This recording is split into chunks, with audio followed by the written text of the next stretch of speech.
Hey guys, I'm Mary and welcome back to my channel. Today I am doing the mid-year book freakout tag. So, with my answers, I will say I also did try to have a different book for every answer to kind of talk about a range, because there's definitely a couple books on here that could have been the answer for more than one.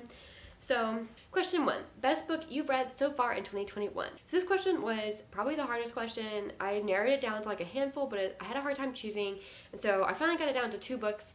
One romance and one fantasy, but the fantasy book also fits the next question, so I figured I'd leave that one for question 2, and it left me with one answer for question 1, which is The Viscount Who Loved Me by Julia Quinn. This is the second book in the Bridgerton series. It follows Anthony Bridgerton and gives his story, and I read this from the library and loved it so much that I got myself my own copy, which I'm going to go on a brief tangent about acquiring my own copy here. So I really wanted to get the blue cover, which looks like this, which is not the current cover. This red one is like its current iteration, because I know the Bridgerton books have been out for a little while now, and so they've kind of had several different covers. So this blue cover I really liked, and I wanted that one.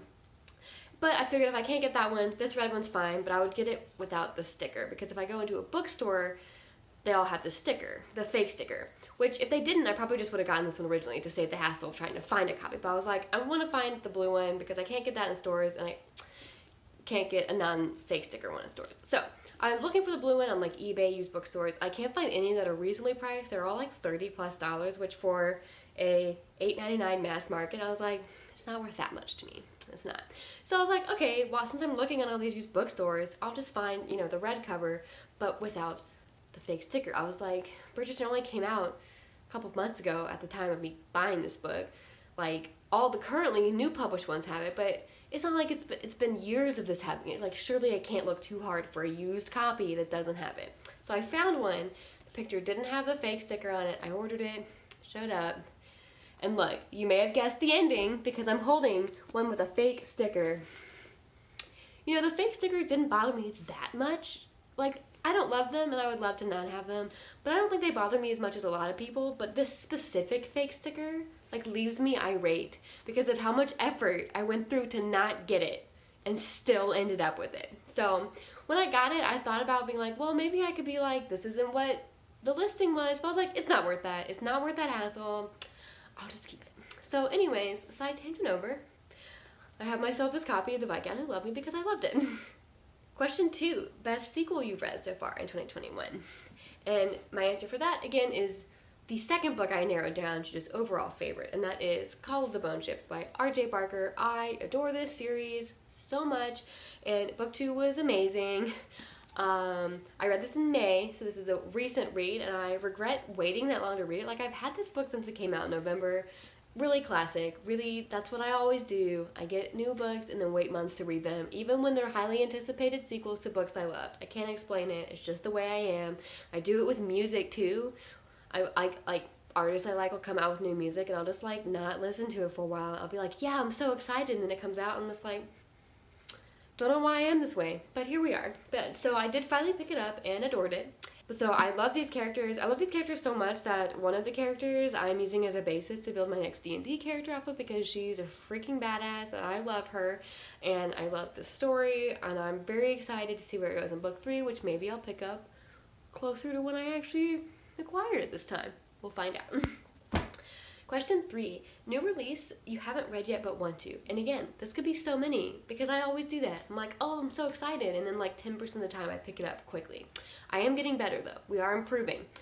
And so I was like, well, we should narrow it down to ones I own, like ones I pre-ordered or bought close to release and haven't read, because those feel worse because I actually have them readily available across the room for me right now.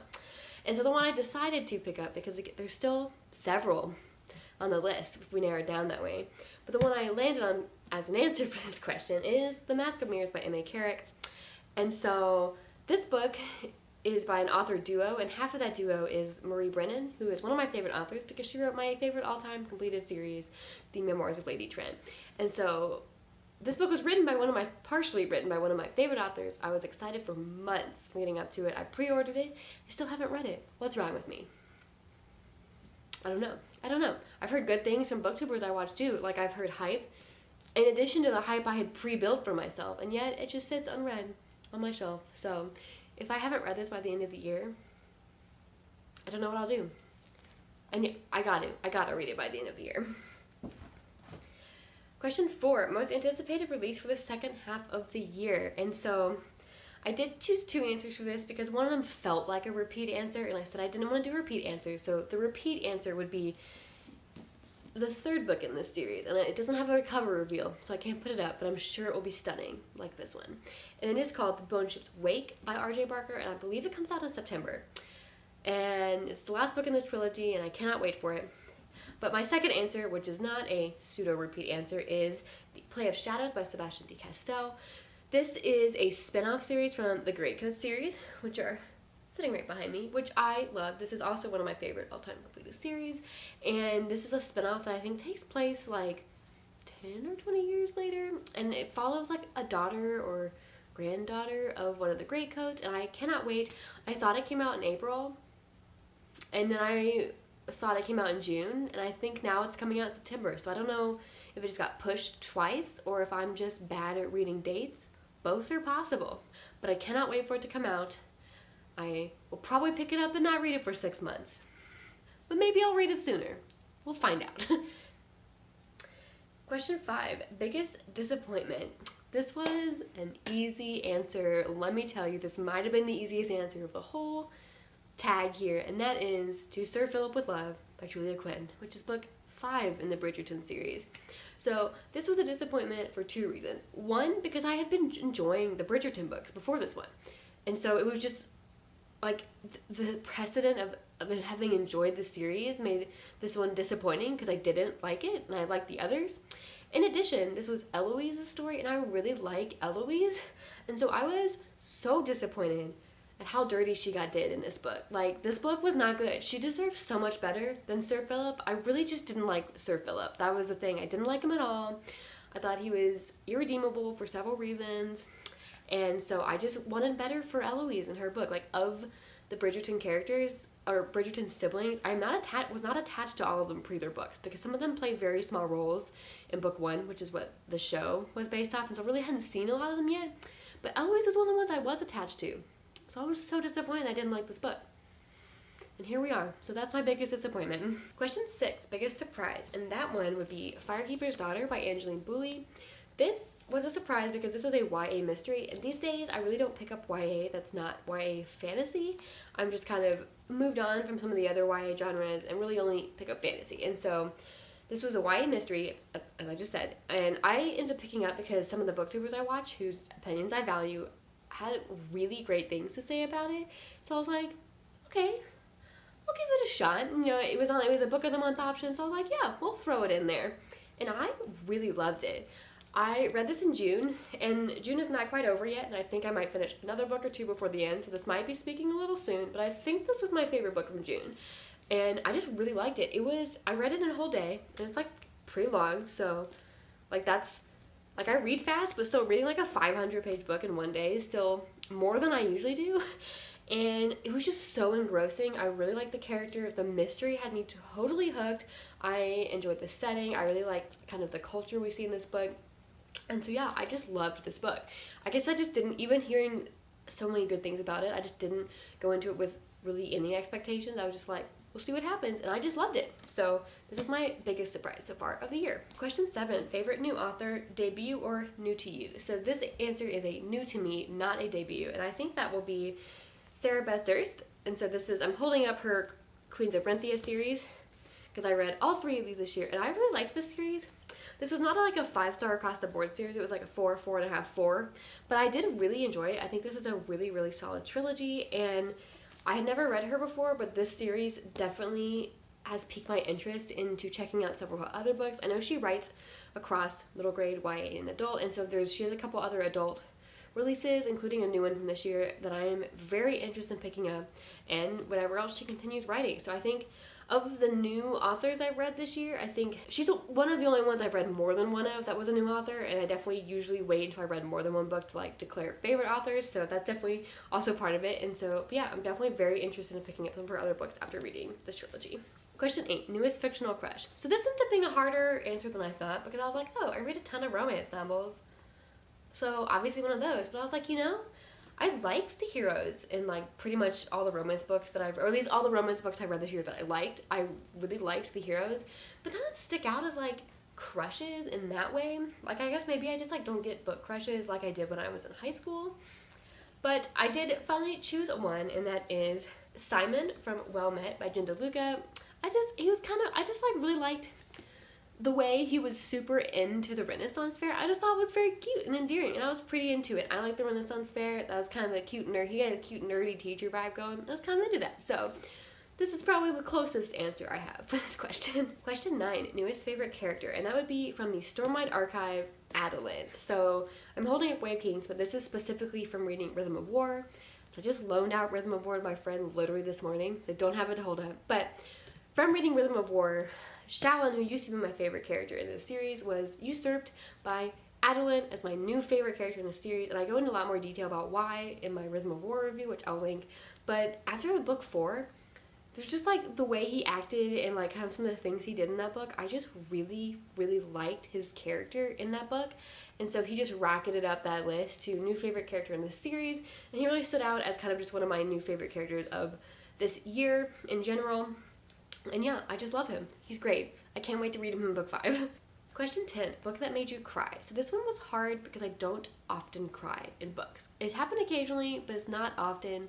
I cry a lot easier in media, like visual media, like TVs and movies. I think it's because in those you can like see the emotion on people's faces, and like you can see people crying, and other people crying sometimes gets me. And it just doesn't hit the same way for me reading it in a book. So I did not cry in any book I read this year that I remember. No, I don't think I did. I checked the list of books I read like 3 times to make sure. I don't think I cried in any of them. But the book I did choose for this answer is the one that did have a scene that kind of got me sad. It was like the closest I probably came to crying was just this one scene that really hit me. And that is The Priory of the Orange Tree by Samantha Shannon. There's just this one scene with the character in a cave tunnel, which if you've read the book, you might know who I'm talking about. And it really got me. And it was one of those where I read it and I was like, and so that was kind of the closest I probably came to crying in any book I read this year. So that is my answer.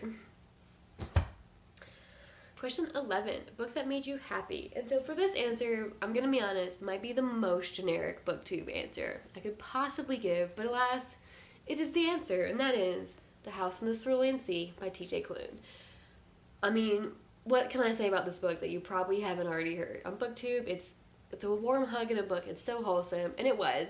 I think this book, while it had its serious moments and like kind of tackling some of the more serious aspects hiding behind the warm, fluffy exterior, the kids in this book were so cute. Oh my god. They're so cute, guys. I actually originally had this book under that made me cry because they were so cute that it made me want to cry in like a cute, happy way. But then I was like, wait, the next question is literally happy. This should be that answer.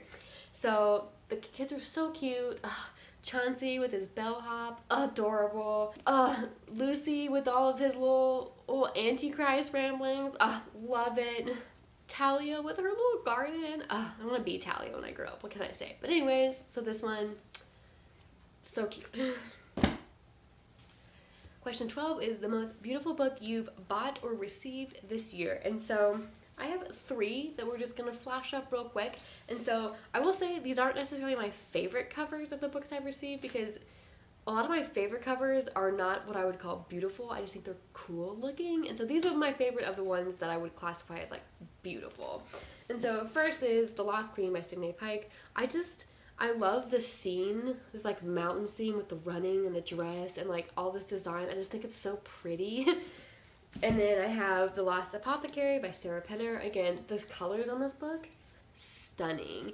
It's just the gold and the purple and the flowers, it's just so beautiful. And then the third one is The Witch's Heart by Genevieve Gornichec. These all seem like very similar art styles, so obviously this is the kind of art cover I find to be beautiful, and I love it. Question 13, what books do you need to read by the end of the year?